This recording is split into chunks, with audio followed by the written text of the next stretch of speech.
সালামু আলাইকুম ভাই, এদিকে তাকান। কি অবস্থা? বাড়ি কোনায়? বাড়ি কি সিলেট না? সিলেট কোন জায়গা? হবিগঞ্জ। হবিগঞ্জ ডিস্ট্রিক্ট কে থানা? সিলেট ডিস্ট্রিক্ট থানা হবিগঞ্জ। তো মাছ টাছ ধরা খড়ে কি কি বুঝে যায়? হ্যাঁ, 3-4 কেজি। কেজি কত করে খড়ে? 300, 300, 250। এই দিনে কত করে থায়? 800, 1000, 800, 1200, কোনদিন 600। এটা হিসাব নাই, বুঝছেন না? বুঝছি বুঝছি। আর রেটের কোনো হিসাব নাই। ভাইয়ের নাম কি? আমার নাম অজিত। ভাইয়ের হাসিটা খুব সুন্দর। ওয়াজিদ, আপনি কি মুসলমান না হিন্দু? হিন্দু, সমস্যা নাই। আমার কোরআনে বইবেন। আইন আমরা লাগা লাগা দুদিন আডি চলেন। তাহলে আমার মনে যাবেন কোনাই ইয়াত্রে কে? এটা তো আমাকে দেশের মানুষ খায়নি কুচ্চা মাছ না ইয়ে যায়। হ্যাঁ, আমাদের দেশের মানুষ খায় কে? কুচ্চা মাছের কিন্তু আপনার প্রচুর পরিমাণে ইয়ে আছে, প্রোটিন আছে, রক্ত আছে। যাদের ওই শরীরে রক্ত স্বল্পতা তারা এই মাছটা খাইলে তাকে লাভ হয়, বুঝছেন? এখন পরিষ্কার রক্ত কে? সবচেয়ে বড় কথা হইলো কি, আপনার সেফটির দিকে তাকাইন। সেফটি কি করছেন হেবেন?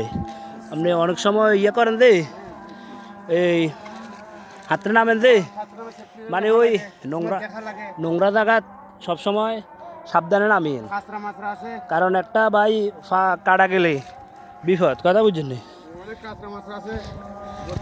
কামাইবেন কামাইবেন কত, আর একটা দুর্ঘটনা হয়ে গেলে কিন্তু ওটা ক্ষতি, তা বুঝছেন ভাই। আর চ্যানেল আছে, বুঝছেন ভাই, মনে কষ্ট নিয়ে এটা আমার চ্যানেলে দিও। আমার ফেসবুক চ্যানেল, ইউটিউব চ্যানেল আছে।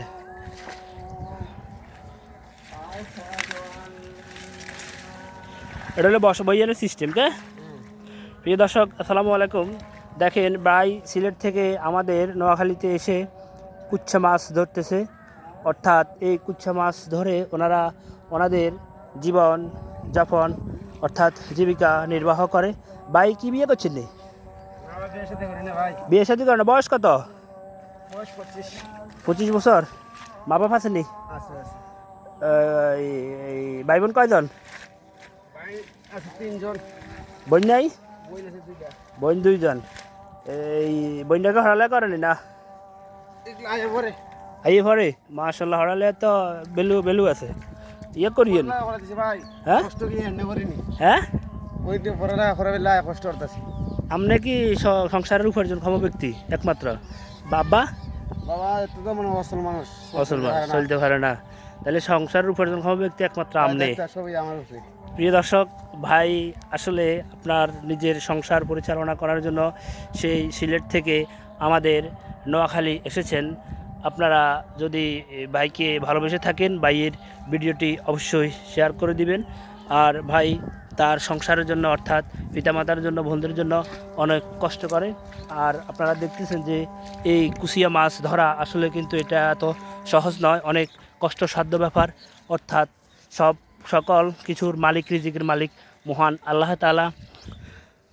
এগুলা এভাবে এখানে বসাই দিই, উনি চলে যায়। আবার ভাই কাল্লা কতক্ষণে থাকবেন? 6টা 6:30টার দিকে আসবেন। ভাই মনে করে না যে আমার বোনের উপরে সব কিছু ভরসা। হ্যাঁ, আমার যে ছোট বোন, হ্যাঁ হ্যাঁ হ্যাঁ, ছোট বোনের উপরে সব ভরসা, বুঝছেন? মানে অর্থাৎ তার উপরে চাইতেছে একটা ভালো একটা চাকরি করার জন্য, ভালো একটা চাকরি দেওয়ার জন্য। অনার্স শেষ করছিলি না? অনার্স শেষ করতে এখন তোমার চাকরি লওয়ার সিদ্ধান্ত আছে। বুঝছি, তাহলে অনার্স কি কমপ্লিট হয়ে গেছে? প্রিয় দর্শক, আসসালামু আলাইকুম। উনি ভাই হ্যাঁ অনেকটাই গেছে, আপনার আমার দোয়া করবেন। উনি আসলে অর্থাৎ নিজের সংসার চালানোর জন্য পিতামাতার ভরণ পোষণ এবং বোনের পড়ালেখার জন্য অনেক কষ্ট করেছেন, অর্থাৎ অনেক টাকা ব্যয় করেছেন। উনি সিলেটি ভাষায় এটাও বলতেছেন যে তার বোনকে বিয়ে অনার্স অর্থাৎ অনার্স কমপ্লিট করেছে, এখন চাকরির জন্য দেখতেছে। প্রিয় দর্শক, আপনারা ওনার ভিডিওটি শেয়ার করে দিবেন, যাতে এই ভিডিওটির মাধ্যমে হলেও ওনার বোন একটি ভালো চাকরি পায়। এত কষ্ট আসলে প্রকৃতপক্ষে বলতে, একটি সংসার চালানো যে এত কষ্ট, এত পরিশ্রম, এটি হচ্ছে আপনার গ্রামের প্রান্তিক পর্যায়ের একটি চিত্র। অর্থাৎ এমন চিত্র আপনি খুবই কম দেখতে পাবেন। প্রিয় দর্শক, আপনারা মানুষকে সম্মান করবেন, শ্রদ্ধা করবেন, ভালোবাসবেন, মানুষের কর্মকে সম্মান করবেন। কারণ মানুষের কর্ম এমন এক জিনিস, যে যে কর্ম করুক না কেন তাকে তার সেই কর্মস্থানেই মূল্য দিবেন।